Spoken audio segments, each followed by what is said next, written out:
अब हम लोग ये डिस्कस करेंगे कि प्रॉब्लम्स को कैसे सॉल्व करें न्यूटन्स लॉज को यूज करते हुए। इसके लिए बहुत ही ज़रूरी है ये समझना कि कैसे प्रॉब्लम को सॉल्व करने का मेथड होता है वो जानना जरूरी है। प्रॉब्लम सॉल्विंग एप्टीट्यूड, अभिरुचि उसमें होनी चाहिए।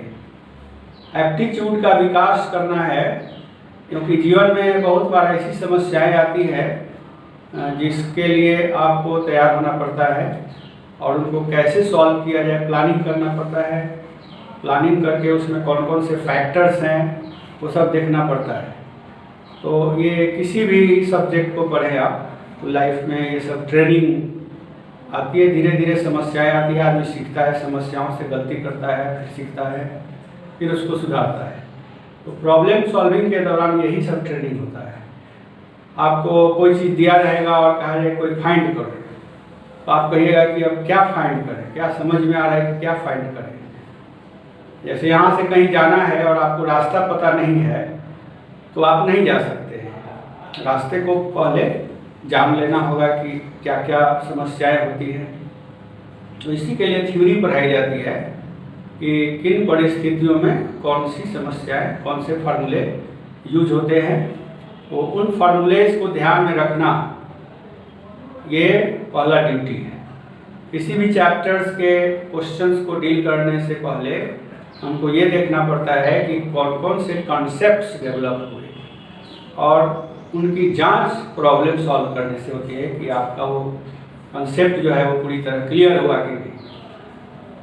दूसरी समस्या आती है प्रॉब्लम सॉल्व करने में, वो है स्किल। तो स्किल प्रैक्टिस से डेवलप होता है कि देखते ही प्रॉब्लम सॉल्व कर दिया।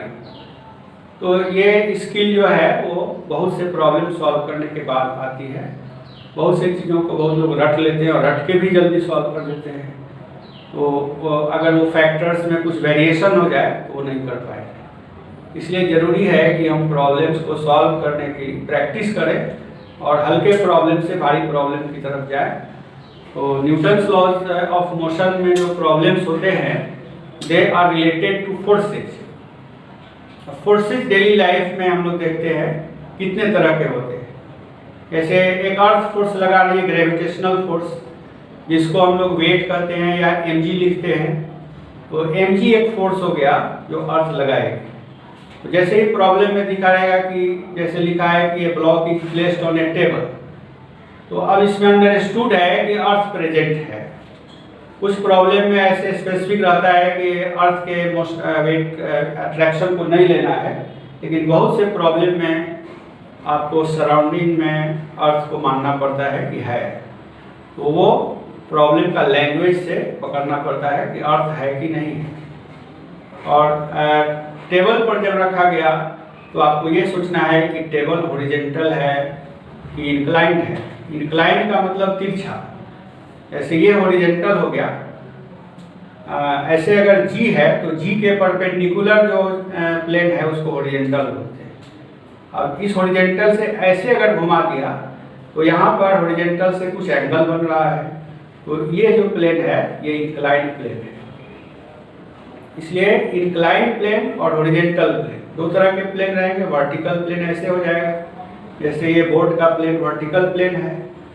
तो vertical plane, horizontal plane, inclined plane, ये सब कंसेप्ट होना चाहिए। और ये प्लेन्स जो है इन पर अगर बॉडीज हम लोग रखेंगे तो फोर्स लगाएंगे प्लेन्स। अब ये मान लो कि एक प्लेन है और इस पर कोई बॉडी रखते हैं, जैसे ये बॉडी मान लिया इस पर रखते हैं, तो इस बॉडी पर यह हाथ एक फोर्स लगा रहा है। किधर लगा रहा है तो आप सीधे कह सकते हैं कि ये हाथ नहीं रहता तो ये अर्थ के खिंचाव के कारण नीचे गिर जाता।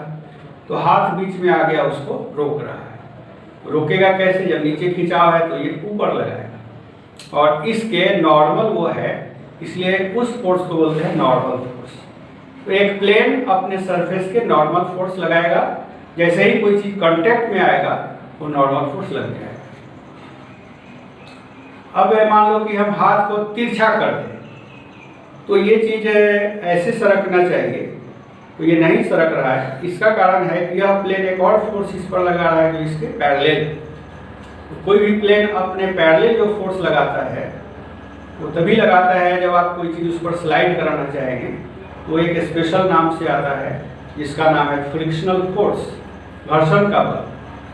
घर्षण का बल कितने वैल्यू का है वो उसके सरफेस के नेचर पर डिपेंड करेगा। अगर सरफेस बहुत ही चिकना है तो वो घर्षण नगण्य हो जाएगा। तब ऐसे नगण्य फ्रिक्शन वाले सरफेस को बोलते हैं स्मूथ सरफेस, चिकनी सतह जिसमें घर्षण रहित है। तो ये आइडियल कल्पना है, क्योंकि कोई भी सरफेस जो है कुछ न कुछ फ्रिक्शन लगाती है, लेकिन अगर वह फोर्स ऑफ फ्रिक्शन बाकी फोर्सेज के कंपैरिजन में नेग्लिजिबल है, तब जो सरफेस है वो केवल नॉर्मल फोर्स लगाएगी, अपने नॉर्मल एक फोर्स लगाएगी। तो प्लेन दो तरह के फोर्स लगा सकते हैं, parallel force, parallel to plane body पर लगाएंगे लेकिन अपने पैरेलल तो फ्रिक्शन है, और नॉर्मल लगाएंगे तो उसका नाम नॉर्मल। इन दोनों का रिजल्टेंट ले लें, फ्रिक्शन और नॉर्मल का रिजल्टेंट फोर्स, उसको बोलते हैं कांटेक्ट फोर्स। प्लेन के कांटेक्ट में रहने के कारण ये फोर्सेज लगते हैं, नॉर्मल फोर्स और फ्रिक्शन।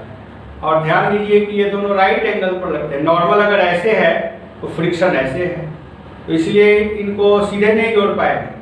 अगर इनका रिजल्टेंट निकालना है तो आपको वेक्टर सम लेना पड़ेगा एन और एफ का। अगर एफ घटते घटते 0 हो गया तो कांटेक्ट फोर्स नॉर्मल फोर्स एक ही हो जाएगा। तो इस तरह से प्लेन का जो रोल है वो क्लियर होना चाहिए दिमाग में कि प्लेन क्या क्या करता है। प्लेन दो ही चीज़ करता है, नॉर्मल फोर्स लगाता है और फ्रिक्शन लगाता है। अगर स्मूथ है तो फ्रिक्शन को 0 कर देना है। दूसरा जो फोर्स लगाने वाला एजेंसी है वो कोई धागा हो सकता है, स्ट्रिंग, चेन, रोप, इस तरह के टर्म्स प्रॉब्लम में रहते हैं कि दो बॉडीज को बांध दिया और बांध करके खींच रहे हैं, तो धागा जो है वो कभी टाइट होगा कभी लूज होगा। तो लूज धागा कोई फोर्स नहीं लगाता है, ढीला धागा हो जाए तो उसका टेंशन 0 होता है। लेकिन अगर धागा टाइट है वो फोर्स लगाता है। तो हम लोग एक धागे के हेल्प से इसको समझें कि कैसे धागा फोर्स लगाता है। हमारे पास एक धागा है और एक कैंची है। धागे का ये देखिए धागा है। अब इस धागे को टाइट करेंगे, ऐसे टाइट करेंगे तब इसमें जो फोर्स जनरेट होगा उसको कहते हैं टेंशन, टाइट करने से। और लूज करेंगे तो ढीला हो गया, अब ये कोई फोर्स नहीं लगा। लेकिन अगर टाइट कर दिए तो ये तनाव में आ गया, तनाव बल या तनाव। अब किधर ये जा रहा है इसको देखने के लिए, जैसे मान लें कि हम पूछते हैं कि यहाँ पर टेंशन कितना है, तो यहाँ टेंशन कितना है, ये क्वेश्चन जो है वो टेंशन का मैग्नीट्यूड में इंटरेस्टेड है, और टेंशन किधर लग रहा है और कितना है वो जब पूछेंगे तब हम लोगों को यहाँ से देखना पड़ेगा कि किधर टेंशन लग रहा है। ऐसे मान लें कि ये धागा ऐसे है तो टेंशन किधर लगेगा। अब हाथ, ऊपरी हाथ पर देखें तो ऊपरी हाथ को ये नीचे खींच रहा है, और निचले हाथ को देखें तो ये ऊपर खींच रहा है। तो धागा अपनी ओर खींचता है किसी भी चीज को। जिस पर धागा लपेट दिए और ऐसे खींच रहे हैं या टेंशन इसमें आ गया तो इस पॉइंट को ये अपनी ओर खींचेगा, ऐसे ऐसे खींच रहा है। तो जब धागा टाइट हो जाएगा तो जिस बॉडी में वो बंधा है उसको अपनी ओर खींचेगा। अगर ऐसे है तो टेंजेंशियली खींच रहा है, जैसे पुली पर ऐसे धागा लिपटा रहता है। तो पुली पर जब हम फोर्स दिखाते हैं टेंशन का तो धागे की ओर ऐसे दिखाते हैं। अब ये कैंची इसलिए हम देख रहे हैं कि इसको काट के देखेंगे कि ये किधर टेंशन लगता है। जैसे ये मान लो कि मैंने लपेट करके टेंशन प्रोड्यूस किया, इसमें ये टेंशन हो गया, प्रोड्यूस हो गया। अब यहाँ पर हम देखते हैं, इसको काटेंगे तो कौन किधर जाएगा, ये इधर गया वो उधर गया। काटने से पहले रुका हुआ, यहाँ पर मान लीजिए हमने काटा तो ये इधर चला गया और ये इधर चला गया। तो अभी क्यों नहीं जा रहा है, तो इधर वाला इसको रोके हुए और इधर वाला इसको रोके हुए। इसको डायग्राम से हम दिखाते हैं। मान लें कि ये धागा है और यहाँ से हम लोग इमेजिन करें कि इसका दो भाग है। थोड़ा अलग करके दिखाते हैं। तो ये वाला लेफ्ट पार्ट है और ये वाला मेरे अनुसार और आपके अनुसार भी ये राइट पार्ट है, ये लेफ्ट पार्ट है। तो राइट वाला पार्ट इसको लेफ्ट जाने से रोक रहा है, इसका मतलब ये इधर फोर्स लगा रहा है, और लेफ्ट वाला पार्ट राइट वाले को इधर जाने से रोक रहा है। कैंची से काटते ही ये इधर भाग गया था, ये इधर भाग गया था, तो अभी टाइट है, नहीं भाग रहा है, तो इसका मतलब ये इसको इधर की तरफ रोक रहा है। अब इन फोर्सेज में एक को अगर टी कहें तो दूसरा कितना होगा? तो इसके लिए आपको न्यूटन्स थर्ड लॉ ध्यान में लाना होगा कि एक पार्ट दूसरे पार्ट पर फोर्स लगाए तो वो पार्ट भी इस पार्ट पर उतना ही फोर्स लगाएगा, तो इसलिए इधर का भी वैल्यू टी होगा। डायरेक्शन अपोजिट है लेकिन वैल्यू टी टी है। This is due to third law of motion.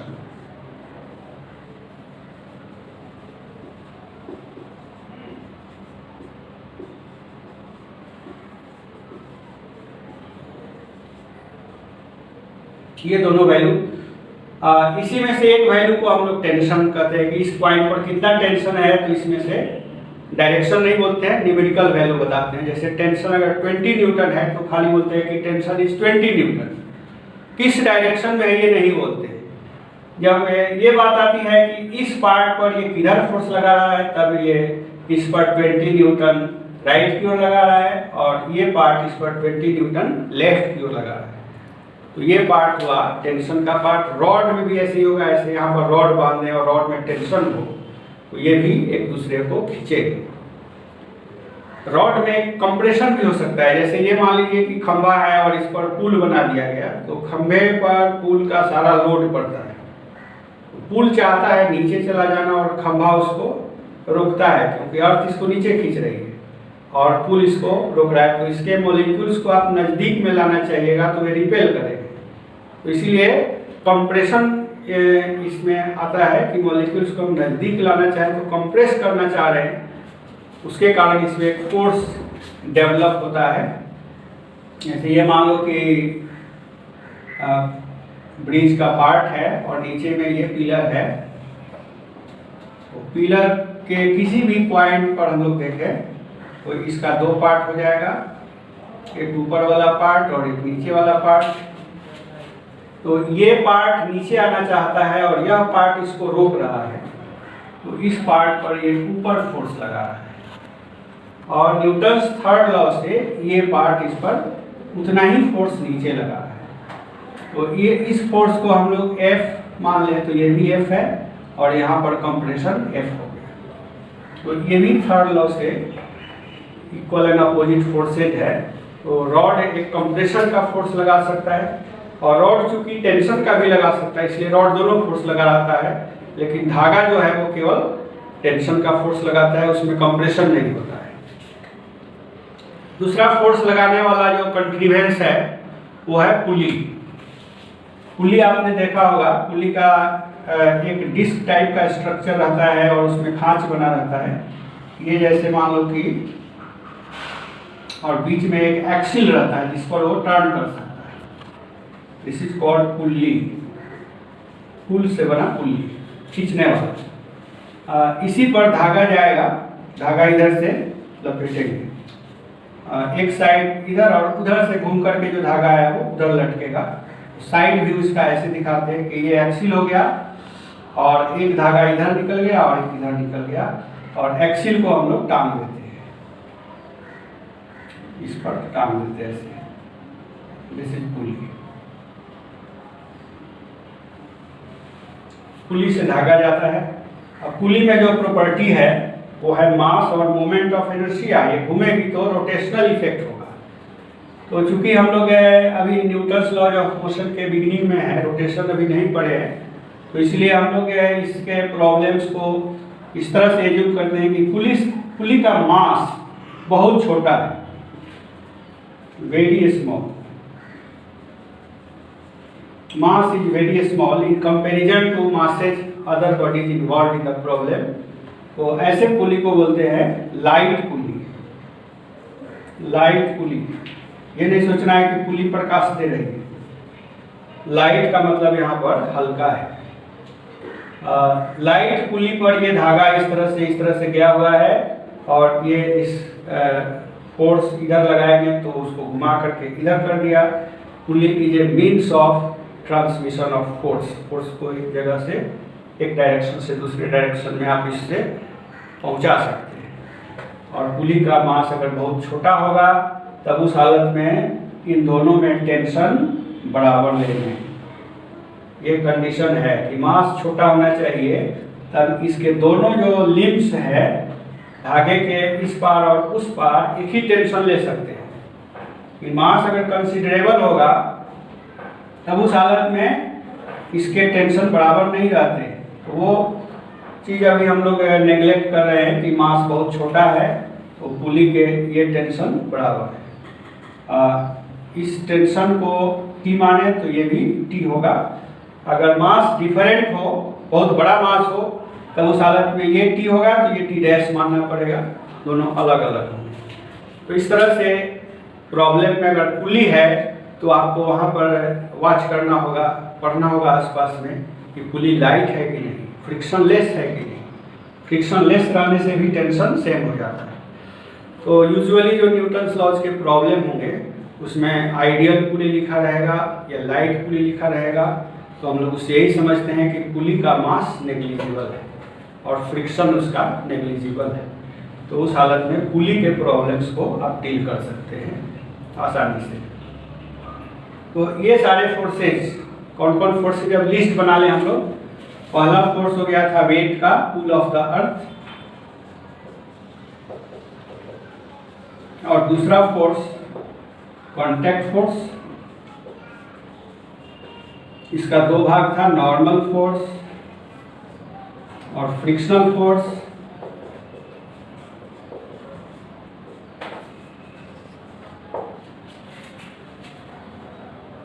तीसरा पॉइंट हम लोगों ने देखा था टेंशन और कंप्रेशन।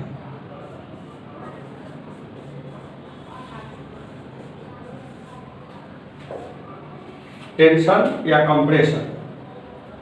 तो ये सारे फोर्सेस अगर आप सिस्टम कंसीडर करेंगे, प्रॉब्लम सॉल्व करेंगे, तो इन सारे फोर्सेस पर नजर रखनी होगी, किधर किधर लग रहा है। इंक्लाइंड प्लेन कांटेक्ट फोर्स लगा रहा है या हॉरिजॉन्टल प्लेन लगा रहा है, ये ध्यान रखना पड़ेगा। प्लेन का inclination, geometry involve in inclined plane. इसके लिए सोचे कि मान लीजिए कि ये फिगर हम दिखा रहे हैं ऐसे, ये ऐसे हो गया प्लेन, इस पर कोई ऑब्जेक्ट ऐसे रखा हुआ है, तो ये हॉरिजॉन्टल प्लेन हुआ। इससे जितना एंगल यहाँ बन रहा है उसी को बोलते हैं एंगल ऑफ इंक्लिनेशन। तो यहाँ पर एंगल ऑफ इंक्लिनेशन दिखाते हैं। इसी ज्योमेट्री को एक्सप्लेन करना है। यहाँ पर मान लीजिए कि कोई बॉडी रखा हुआ है, तो इस बॉडी को इंक्लाइंड प्लेन पर रखा हुआ है। तो इंक्लाइंड प्लेन पर रखते ही इंक्लाइंड प्लेन उस पर फोर्स लगाएगा, अपने नॉर्मल फोर्स लगाएगा। तो बॉडी पर एक नॉर्मल फोर्स लगेगा, अर्थ नीचे की ओर पुल करेगी तो वो वर्टिकली डाउनवर्ड पुल करेगी। अब ये हॉरिजॉन्टल है तो वर्टिकल ऐसे हो, इसलिए जब आप नीचे की तरफ फोर्स दिखाएंगे तो वो फोर्स इस पर नॉर्मल हो जाएगा। जैसे यहाँ से मान लीजिए कि फोर्स दिखाए नीचे की ओर, ये पुल ऑफ द अर्थ है तो इसका जो लाइन है वो इस पर नॉर्मल हो जाएगा, राइट एंगल यहाँ बनेगा। और ये जो फोर्स है इस पर लगाएगा तो ये नॉर्मल ऐसे जाएगा। तो ये इंक्लाइंड प्लेन पर नॉर्मल है, यहाँ राइट एंगल होगा। और इसको पीछे की तरफ बढ़ाए तो ये ऐसे एंगल यहाँ से दिखेगा। अब इस एंगल को और इस एंगल को कनेक्ट करना बहुत प्रॉब्लम में करना पड़ता है। तो आप यहाँ देखिए राइट एंगल है तो यहाँ वाला एंगल 90 डिग्री माइनस थीटा हो गया, और ये पूरा 90 डिग्री है क्योंकि ये इस पर नॉर्मल है तो इसलिए ये थीटा। तो ये याद रखना है कि अगर थीटा यहाँ है तो यहाँ थीटा बन जाता है। इसका यूज करके हम लोग काम करते हैं। तो ये फोर्स हो गया नॉर्मल फोर्स, और इसको W मान सकते हैं वेट। और ये इधर खिसकना चाहे तो फ्रिक्शन ऊपर लगेगा, और ऊपर जाना चाहे तो फ्रिक्शन नीचे लगेगा। फ्रिक्शन इस पर हम लोग लगा सकते हैं। अगर ये रेस्ट में है तो ऊपर की तरफ फ्रिक्शन लगेगा। अगर ये सरफेस स्मूथ है तो इसको हम लोग नेग्लेक्ट कर सकते हैं, स्मूथ सरफेस रहने पर नेग्लेक्ट कर सकते हैं। तो ये ज्योमेट्री ऑफ इंक्लाइंड प्लेन है। इधर वाला जो ये प्लेन है इसको बोलते हैं इंक्लाइंड प्लेन, आनत तल या नत तल, या सिंपली इंक्लाइन भी बोलते हैं। इंक्लाइन बोलने से भी इंक्लाइन प्लेन का ही बोध होता है। ये हॉरिजॉन्टल है,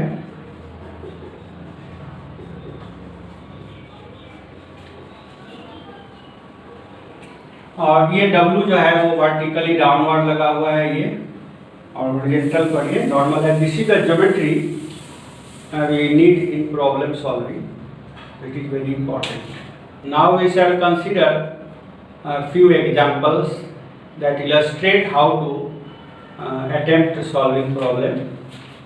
तो इसके लिए हम सिंपली एक माइंड में एक आइडिया रखें, IAS। I का मतलब हुआ आइडेंटिफाई, पहचान करो कि क्या दिया है क्या निकालना है, आइडेंटिफाई। इसको हम ऐसे भी कर सकते हैं कि क्या गिवन है और क्या फाइंड करना है। ये आइडेंटिफाई करना है, क्वांटिटीज को पहचानना, क्या चीज दिया हुआ है और क्या गिवन है। ये जब पहचान में आ जाए तब ए का मतलब क्या हुआ कि ये जो चीज है वो किस थ्योरी से एसोसिएटेड है। तो एसोसिएटेड थ्योरी, एसोसिएटेड थ्योरी, और कौन से फार्मूलेज उस थ्योरी के अंदर है। थ्योरी फार्मूले का कंसेप्ट हम लोग थ्योरी पढ़ने के दौरान लेते हैं, और कभी कभी प्रॉब्लम बनाते हैं और तब देखते हैं थ्योरी। वो भी एक मेथड है बैक चलने का, कि आप प्रॉब्लम सॉल्व करने लगे और देखिए कि अरे ये कैसे बनेगा, तो फिर पीछे जाइए कि ऐसा कहाँ पर दिया हुआ है। तो वो सामियाना टाइप का अप्रोच हुआ कि यहाँ फटा है तो यहाँ छिपी डाल दो।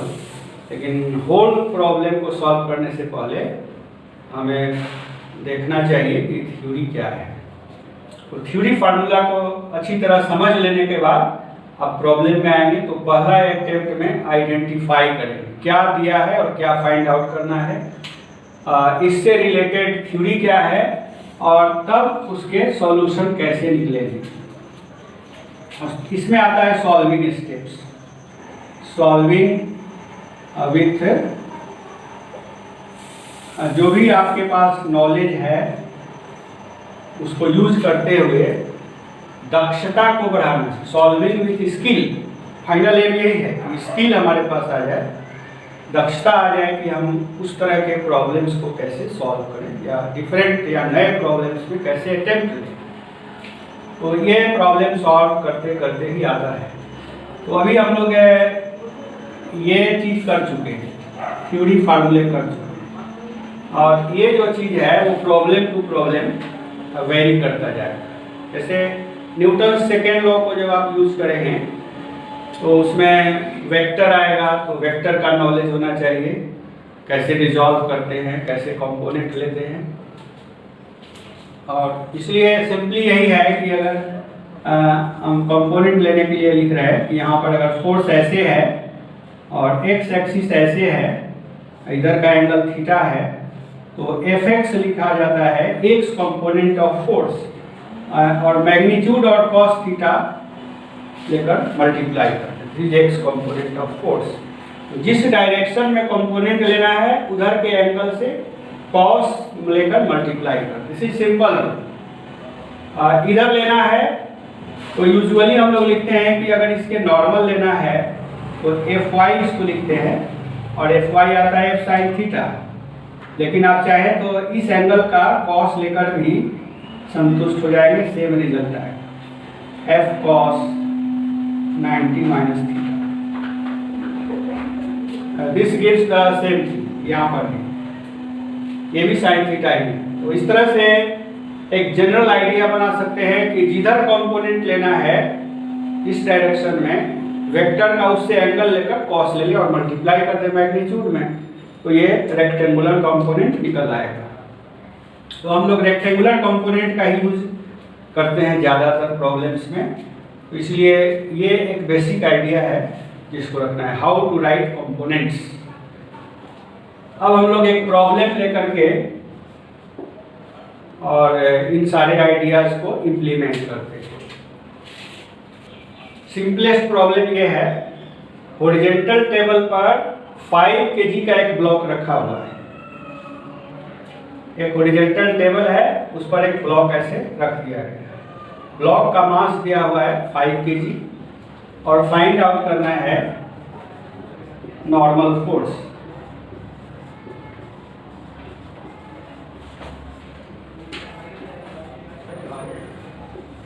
Exerted by the table. Mass 5 kg है, ये दिया हुआ है और टेबल हॉरिजॉन्टल है। नॉर्मल फोर्स कितना टेबल लगाएगा इस बॉडी पर वो फाइंड आउट करना है। तो ये आई का मामला हो गया। अब ए की बात करते हैं, एसोसिएशन, कौन सा थ्योरी इसमें शामिल है। तो हम लोग देख रहे हैं कि टेबल रेस्ट में है, इसलिए इसकी वेलोसिटी 0 है। तो 0 वेलोसिटी रहने पर न्यूटन का फर्स्ट लॉ लागू होता है, ये थ्योरी में हम लोग जान रहे हैं। तो थ्योरी है कि सारे फोर्सेज का सम 0 होगा, सभी फोर्सेज का सम 0 होगा। हमने आइडेंटिफाई कर लिया है, अब एसोसिएट कर रहे हैं इसको कि सारे फोर्सेज का सम 0 होगा, ये हमारे दिमाग में चल रहा है। अब इस थ्योरी को इस पर अप्लाई करके सॉल्व करेंगे। सॉल्व करने में हम लोग देखते हैं कि किधर कौन फोर्स लग रहा है वो बताना है। जैसे ये ब्लॉक है और ये हॉरिजॉन्टल टेबल है, तो इसको अर्थ नीचे की तरफ खींच रही है, तो वो फोर्स mg होता है। और इसको जैसे ही रखेंगे ये अपने नॉर्मल फोर्स ऊपर की ओर इस पर लगाएगा। तो अगर हम लोग फ्री बॉडी डायग्राम बनाएं इसका, तो नीचे की तरफ फोर्स mg और ऊपर की तरफ फोर्स n। इस डायग्राम को बोलते हैं फ्री बॉडी डायग्राम, जिसमें सारे फोर्सेज हम लोग दिखाते हैं जो बॉडी पर लग रहे हैं। तो mg नीचे लग रहा है और n ऊपर लग रहा है। बॉडी की वेलोसिटी 0 है, तो फोर्सेज का सम क्या होना चाहिए 0। इसलिए n प्लस mg, ये सॉल्विंग हो रहा है, n plus mg equal to 0 and this gives us n is minus mg। Minus sign बताता है कि इसका डायरेक्शन g के अपोजिट है। तो फोर्स का वैल्यू निकालना अगर होगा तो मास का वैल्यू और g का वैल्यू लेना होगा। प्रॉब्लम में g का वैल्यू नहीं दिया है, इसलिए g को हमें याद रखना पड़ेगा कि कितना होता है। कभी प्रॉब्लम में दिया भी रहता है, अदरवाइज ये समझते हैं कि बच्चे तो ये याद रखते ही हैं, क्योंकि अर्थ के कारण जो एक्सेलरेशन g का वैल्यू है आप बहुत दिनों से यूज कर रहे हैं। तो g का वैल्यू है स्टैंडर्ड वैल्यू 9.81 मीटर पर सेकेंड स्क्वायर, ये g का वैल्यू है। इसको आप न्यूटन पर केजी भी लिख सकते हैं, न्यूटन पर केजी। तो यहाँ पर हम लोग g को लिखेंगे, तो ये 3 सिग्निफिकेंट डिजिट्स इसमें है और ये जो डाटा दिया है उसमें 1 सिग्निफिकेंट डिजिट है। तो मल्टीप्लाई करके और जो वैल्यू आएगा उसको 1 सिग्निफिकेंट डिजिट पर राउंडिंग करना। तो आप देख रहे हैं कि अब n का मैग्नीट्यूड हम लोग लिख सकते हैं। n का मैग्नीट्यूड हो गया 5 इंटू 9.81 न्यूटन। ये n और ये n डिफरेंट है, ये न्यूटन का सिंबल है, तो कभी हम लोग इसको पूरा न्यूटन भी लिख दे तो अच्छा रहेगा। ध्यान रहे कि यूनिट में n छोटा होता है और नाम में n बड़ा होता है, n छोटा ही रहेगा। Now you can multiply this, ये 5 हो गया और ये 40 का 0 हो गया और ये 49। इसके बाद 2 अंक के बाद डेसिमल प्लेस आया, यहाँ पर ये आया। अब बहुत से बुक में इतना ही आंसर लिख के छोड़ दिया जाता है, लेकिन अगर हम लोग एग्जैक्ट जजमेंट की बात करें तो इसमें जो इन्वॉल्व डेटा है उसमें 5 kg में एक सिग्निफिकेंट डिजिट है, और अगर हम ये लिख दें कि मास इज 5 kg एग्जैक्ट, तो इसमें इनफाइनाइट सिग्निफिकेंट डिजिट हो जाता है। तब आप जी में कितना भी डिजिट तक आंसर लिख सकते हैं, जितना डिजिट तक जी मालूम है। इनफाइनाइट सिग्निफिकेंट डिजिट हो गया तब, और एग्जैक्ट नहीं लिखा है तो इसका हम लोग समझते हैं कि एक सिग्निफिकेंट डिजिट है। तो एक सिग्निफिकेंट डिजिट होगा तो इसको राउंडिंग करना पड़ेगा, तो राउंडिंग 4 पर करेंगे। 4 पर राउंडिंग करने से ये 50 हो जाएगा और ये सब हट जाएगा, तो 50 न्यूटन इसका आंसर हो जाएगा। अब ऐसे भी लोग समझते हैं कि 50 कैसे आ जाते हो, जी का वैल्यू 10 ले लिया है, तो वो भी एक तरीका है समझने का कि जी का वैल्यू ने 10 ले लिया, इसलिए 50 आ गए।